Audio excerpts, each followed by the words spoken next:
নিজের পায়ে দাঁড়ানোর পরই বিয়েটা করা উচিত।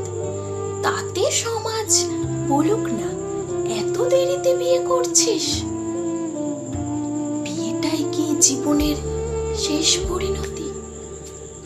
একদমই নয়। 20-21 বয়স থেকে আসলে জীবনটা শুরু হয়। জীবনের কিছু বছর অ্যাকচুয়ালি নিজের জন্যে ইনভেস্ট করা উচিত।